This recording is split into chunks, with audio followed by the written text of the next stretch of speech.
बच्चों last term पर हम लोगों ने नया चैप्टर शुरू किया था, वंशागति एवं विविधता के सिद्धांत, principles of inheritance and variation. तो इसी के अंतर्गत आज हम लोग कल इंट्रोडक्शन दिया था और इसी के अंतर्गत आज हम लोग डिस्कस करते हैं वेरिएशन या विभिन्नताओं के बारे में। विभिन्नताएं क्या होती हैं? जो जनरेशन टू जनरेशन, पीढ़ी दर पीढ़ी जो अंतर देखने को मिलता है एक पीढ़ी का दूसरी पीढ़ी से, तो उसी को हम विभिन्नता या वेरिएशन कहते हैं। अब वेरिएशन कितने प्रकार का होता है? तो वेरिएशन को मुख्य रूप से हम दो भागों में बांटते हैं। नंबर एक होता है प्रभावित कोशिकाओं की प्रकृति के आधार पर, जो इफेक्टेड सेल्स होती हैं उनका जो नेचर होता है उसके आधार पर, और या किसी कारणवश जो विभिन्नताएं विषमताएं उत्पन्न होती हैं उनके आधार पर। तो जो प्रभावित कोशिकाएं होती हैं, इफेक्टेड सेल्स होती हैं, उनका जो नेचर होता है उसके आधार पर जो विभिन्नताएं होती हैं उनको दो भागों में बांटते हैं। दैहिक विभिन्नताएं या सोमैटिक वेरिएशन, और दूसरा है जेनेटिक वेरिएशन। सोमैटिक वेरिएशन और जेनेटिक वेरिएशन, दैहिक विभिन्नताएं और जेनेटिक वेरिएशन, जननिक विभिन्नताएं। तो दैहिक विभिन्नताएं और जननिक विभिन्नताएं, सोमैटिक वेरिएशन और जेनेटिक वेरिएशन, ये दो प्रकार की विभिन्नताएं होती हैं।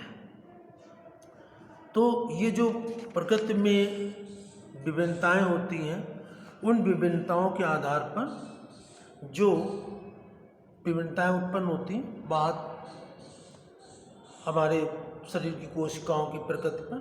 तो दैहिक क्या होते हैं? दैहिक वो जो हमारे शरीर में हमारे जीवन काल के दौरान जो अंतर देखने को मिलता है, जो विभिन्नताएं उत्पन्न होती हैं, उसे दैहिक या सोमैटिक वेरिएशन कहते हैं। जो जीवन काल के दौरान होता है, ठीक है ना। जैसे कि वातावरण का प्रभाव। अब वातावरण का जो प्रभाव होता है, उस वातावरण के प्रभाव के परिवर्तन के फलस्वरूप जीवों में अनेक परिवर्तन देखने को मिलते हैं। कहीं टेम्परेचर बहुत ज़्यादा होता है, ज़्यादा टेम्परेचर रहता है तो वहाँ के लोग काले होते हैं। जहाँ का टेम्परेचर लो रहता है वहाँ के लोग गोरे होते हैं। जहाँ पानी की कमी होती है वहाँ के जंतु पौधे अलग टाइप के होते हैं। जहाँ पानी की अधिकता होती है तो वहाँ पर जंतु पौधे अलग टाइप के होते हैं। तो इस प्रकार से जो विभिन्नताएं मिलती हैं वातावरण का जो प्रभाव, बाहर का टेम्परेचर, वाटर, प्रेशर, इन सब के प्रभाव के कारण जो विभिन्नताएं शरीर में उत्पन्न होती हैं उन्हें हम दैहिक विभिन्नताएं या सोमैटिक वेरिएशंस कहते हैं। अंगों के उपयोग और अनुपयोग के फलस्वरूप भी विविधताएं होती हैं।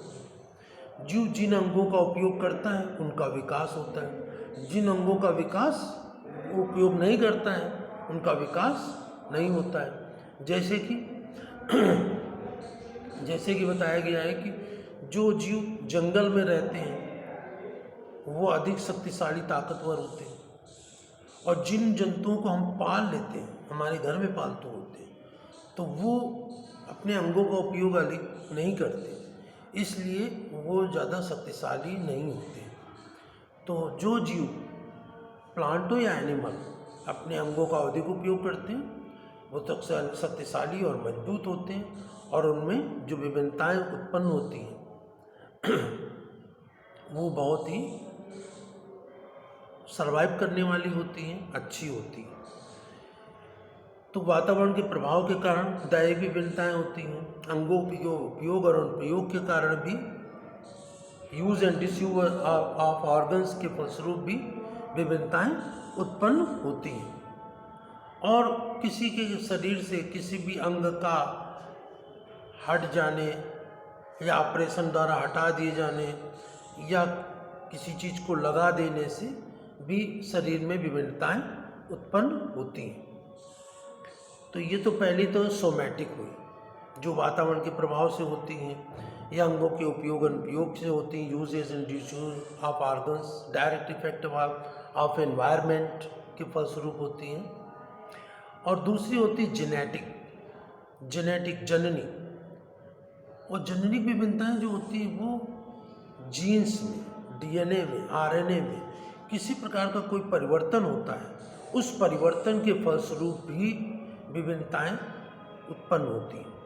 देखो, जो जननिक होती हैं तो सेक्सुअल रिप्रोडक्शन के फलस्वरूप सभी प्लांट में, सभी एनिमल्स में जब गैमीट बनते हैं तो रिडक्शन डिवीजन या अर्धसूत्री कोशिका विभाजन होता है, और इस विभाजन के फलस्वरूप क्या होता है, इस विभाजन के फलस्वरूप विशेषता क्या होती है, क्रोमोसोम में डिवीज़न होता है और लक्षणों का आदान प्रदान पूर्णतया हो जाता है।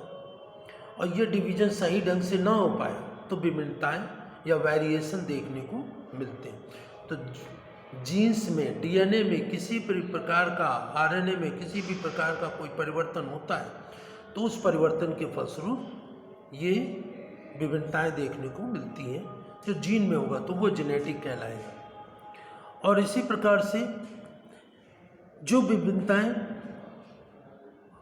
कुछ विषमताओं के आधार पर होती हैं विभिन्नताएं, तो वो विभिन्नताएं क्या होती हैं, उन विभिन्नताएं दो प्रकार की होती हैं, कॉन्टिन्यूअस वेरिएशन और डिसकॉन्टिन्यूअस वेरिएशन।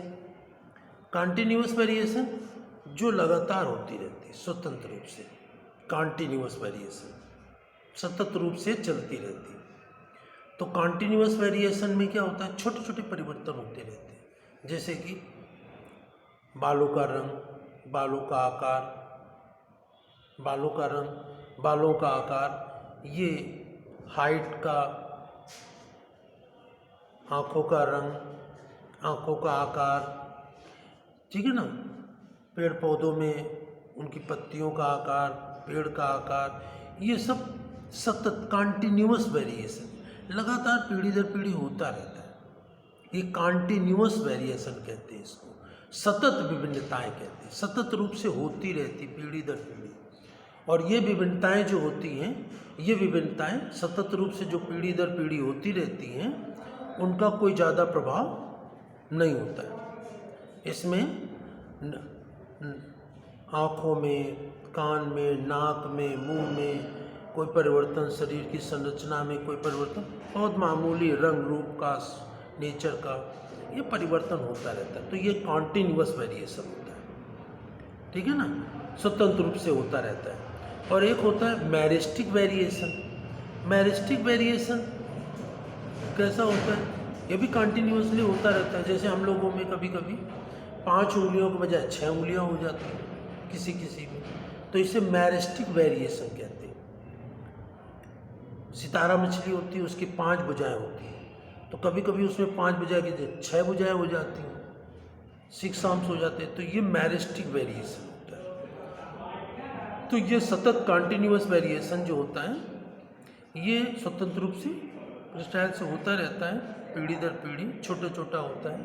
और मेरिस्टिक भी होता रहता है, जिसमें उंगलियों की संख्या का बढ़ना घटना, सितारा मछली में 5 भुजाओं से भुजाओं की संख्या 6 हो जाना, ज़्यादा हो जाना, कम हो जाना, तो ये सतत या कॉन्टिन्यूअस वेरिएशन होता है। और दूसरा होता है एक डिसकॉन्टिन्यूअस वेरिएशन। डिसकॉन्टिन्यूअस वेरिएशन या असतत विभिन्नताएं क्या होती हैं, ये बहुत बड़ी विभिन्नताएं होती हैं और लंबे अंतराल के बाद होती हैं, लगातार नहीं होती, लंबे अंतराल के बाद विभिन्नताएं होती हैं। जैसे कि, और इस जो का डिसकंटिन्यूअस वेरिएशन है, इसकी खोज ह्यूगो डी ब्राइस ने की थी। डिसकंटिन्यूअस वेरिएशन की खोज ह्यूगो डी ब्राइस ने की थी, और इन्होंने एक्सपेरिमेंट किया था ओइनोथेरा लैमार्कियाना पर, और इन्होंने डिसकंटिन्यूअस वेरिएशन को, असतत विभिन्नताओं को म्यूटेशन या उत्परिवर्तन नाम दिया था। म्यूटेशन या उत्परिवर्तन। म्यूटेशन या उत्परिवर्तन क्या होता है, शरीर में होने वाले अचानक परिवर्तनों को, जो अचानक परिवर्तन होते हैं, चेंज आते हैं बॉडी में, उन्हीं को हम कॉन्टिन्यूअस वेरिएशन कहते हैं, डिसकॉन्टिन्यूअस वेरिएशन कहते हैं या उत्परिवर्तन कहते हैं, अचानक। तो ह्यूगो डिवराइज ने ओइनोथेरा ने मार्कर पर एक्सपेरिमेंट किया और एक्सपेरिमेंट करने के बाद उत्परिवर्तनवाद या म्यूटेशन थ्योरी दी, जिसमें उन्होंने बताया कि जीवों में जो शरीर में अचानक परिवर्तन होते हैं उन्हें ही उत्परिवर्तन कहते हैं, और ये परिवर्तन एक लंबे अंतराल के बाद होते हैं, अचानक मतलब लगातार नहीं होते, और ये लाभदायक भी होते हैं और हानिकारक भी होते हैं। अगर जीवों के जीने में सहायक हुए तो लाभदायक है, और जीवों के जीने में सहायक ना हुए, उनके विनाश का कारण बने तो हानिकारक भी है। तो इस प्रकार से ये डिसकॉन्टिन्यूअस वेरिएशन होते हैं, जिन्हें कि हम म्यूटेशन कहते हैं। तो इस प्रकार से विभिन्नताएं, तो देखें कुल मिलाकर के विभिन्नताएं 4 प्रकार की हैं। नंबर 1 सोमैटिक वेरिएशन या दैहिक विभिन्नताएं, नंबर 2 जेनेटिक वेरिएशन या जननिक विभिन्नताएं, नंबर 3 है कॉन्टिन्यूअस वेरिएशन या सतत विभिन्नताएं, नंबर 4 है डिसकॉन्टिन्यूअस वेरिएशन या असतत विभिन्नताएं। तो इस प्रकार से विभिन्नताएं मुख्य रूप से 4 प्रकार की है ना। नंबर 1 क्या है, सोमैटिक वेरिएशन या दैहिक विभिन्नताएं, नंबर 2 जेनेटिक वेरिएशन या जननिक विभिन्नताएं, नंबर 3 है क्या, कॉन्टिन्यूअस वेरिएशन या सतत विभिन्नताएं, नंबर 4 है डिसकॉन्टिन्यूअस वेरिएशन या असतत विभिन्नताएं। असतत विभिन्नताओं को ही नाम दिया गया क्या, म्यूटेशन, ह्यूगो डिवराइज ने दिया। तो ये विभिन्नताएं किसे कहते हैं, विभिन्नताएं मतलब परिवर्तन होना, अंतर दिखना, ये विभिन्नताएं होती हैं। विभिन्नताएं 4 प्रकार की, somatic variation, genetic variation, continuous variation और डिसकॉन्टिन्यूअस वेरिएशन। तो ये 4 प्रकार की वेरिएशंस या विभिन्नताएं होती हैं। इसी के आगे हम लोग नेक्स्ट टर्न पर, इसी के आगे नेक्स्ट टॉपिक डिस्कस करेंगे, और इसको आप लोग वेरिएशंस को फेयर कॉपी में नोट करेंगे। धन्यवाद।